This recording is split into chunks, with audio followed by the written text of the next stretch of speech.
మంగళగిరి మాజీ MLA Chevireddy Bhaskar Reddy arrest వెనుక ఏం జరిగింది? లిక్కర్ కేసులో నిందితుడిగా సిట్ అనే పేరును ఎందుకు చేర్చింది?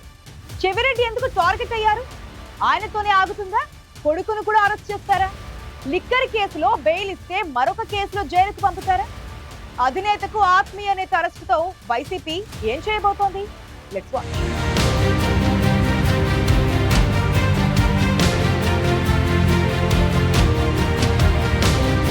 ఏపీలో పొలిటికల్ దుమారం రేపుతోన్న లిక్కర్ కేసులో వైసీపీ అధినేత జగన్మోహన్ రెడ్డికి అత్యంత ఆత్మీయుడు చెవిరెడ్డి భాస్కర్ రెడ్డి అరెస్టు చర్చనీయాంశంగా మారింది.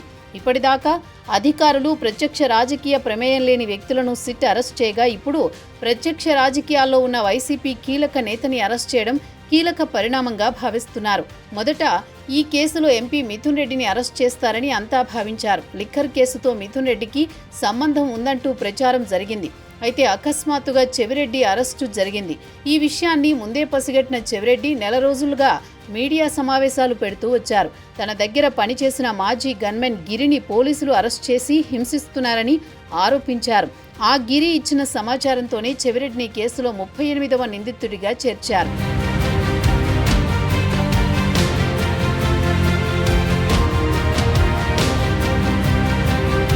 విచారణ తర్వాత చెవిరెడ్డి మాజీ గన్మెన్ గిరికి ఆక్టోపస్ విభాగంలో పోస్టింగ్ కూడా ఇచ్చారు. తనకు ప్రతికూలంగా వాంగ్మూలం ఇచ్చినందుకు ఇంక్రిమెంట్ ఇచ్చి కోరుకున్న చోట పోస్టింగ్ ఇచ్చారని చెవిరెడ్డి ఆరోపిస్తున్నారు. అలాగే హెడ్ కానిస్టేబుల్ మదన్ రెడ్డిపై కూడా 3rd డిగ్రీ ప్రయోగించి తనకు వ్యతిరేకంగా స్టేట్మెంట్ రాయించుకున్నారనేది చెవిరెడ్డి ఆరోపణ. అతను హాస్పిటల్లో చికిత్స పొందుతున్న ఫోటోను కూడా చెవిరెడ్డి విడుదల చేశారు. అయితే దీన్ని సిట్ అధికారులు ఖండించారు. మొత్తం మీద చెవిరెడ్డి ముందస్తుగా ఎన్ని వ్యూహాలు పన్నినా చివరికి పోలీసులు ఆయనను బెంగళూరు ఎయిర్పోర్ట్లో అరెస్ట్ చేశారు. కొలంబోకు వెళుతుండగా ఇమిగ్రేషన్ అధికారులు ఇచ్చిన సమాచారంతో చేరుకున్న ఏపీ పోలీసులు అరెస్ట్ చేసి మంగళగిరి సిట్ కార్యాలయానికి తరలించి తర్వాత రిమాండ్కి పంపారు.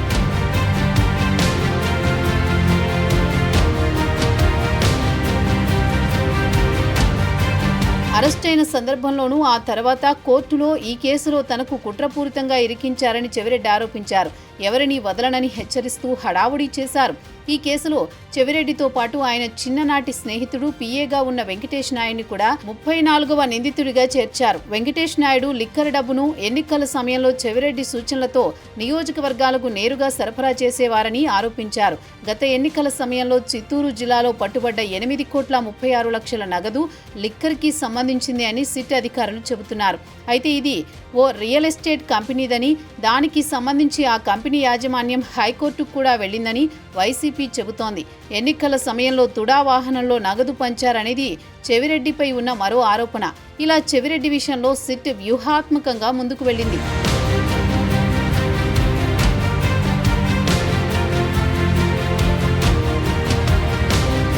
చెవిరెడ్డి భాస్కర్ రెడ్డి ద్వారా దాదాపు 200 కోట్లకు పైగా నగదును ఎన్నికల సమయంలో పంచారన్నది సిట్ అభియోగం. అయితే దానికి సంబంధించి ఆధారాలను సేకరిస్తున్నామని న్యాయమూర్తి దృష్టికి తీసుకువెళ్లింది దర్యాప్తు బృందం. అయితే దీనిపైన వైసీపీ అభ్యంతరం చెబుతోంది.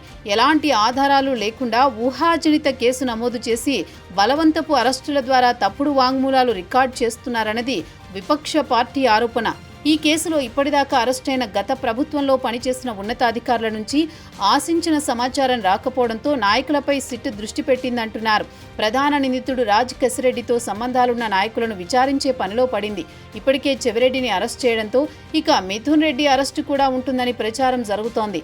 అయితే ఆయన హైకోర్టులో కేసు వేయడంతో ముందు అది తేలాల్సి ఉంది.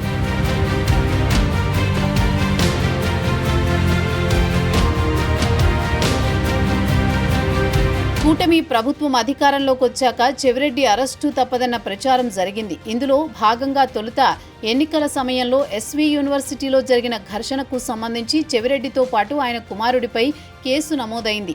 బెంగళూరు నుంచి విదేశాలకు వెళుతోన్న చెవిరెడ్డి కొడుకు మోహిత్ రెడ్డిని పోలీసులు తిరుపతికి తీసుకువెళ్లి విచారించి వదిలిపెట్టారు.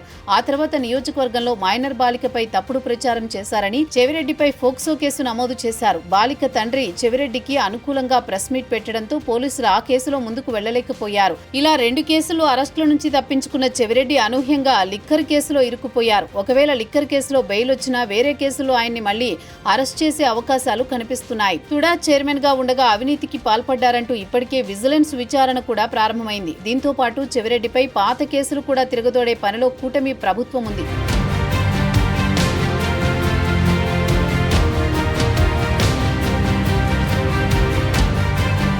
అదే జరిగితే చెవిరెడ్డి కొన్ని నెలల పాటు జైల్లోనే గడపాల్సి ఉంటుంది. అయితే జైలు జీవితం తనకు కొత్త కాదని, గతంలో టీడీపీ ప్రభుత్వ హయాంలో కూడా ఎక్కువ సమయం జైల్లోనే గడిపానని అంటున్నారు చెవిరెడ్డి. లిక్కర్ కేసులో చెవిరెడ్డితో పాటు గత ఎన్నికల్లో చంద్రగిరి నుంచి పోటీ చేసిన ఆయన కుమారుడు మోహిత్ రెడ్డిని కూడా 39వ నిందితుడిగా చేర్చారు. అలాగే చెవిరెడ్డి తర్వాత మోహిత్ రెడ్డి తుడా చైర్మన్ గా కూడా కొనసాగారు. దీంతో చెవిరెడ్డి కొడుకుని కూడా అరెస్ట్ చేస్తారన్న ప్రచారం జరుగుతోంది. చిన్న కొడుకు, భార్య తప్ప తన కుటుంబంలో అందరిపైన తప్పుడు కేసులు నమోదు చేశారని చెవిరెడ్డి ఆవేదన వ్యక్తం చేస్తున్నారు. చివరికి చెవిరెడ్డి వ్యవహారం ఏ మలుపు తిరుగుతుందో చూడాలి మరి.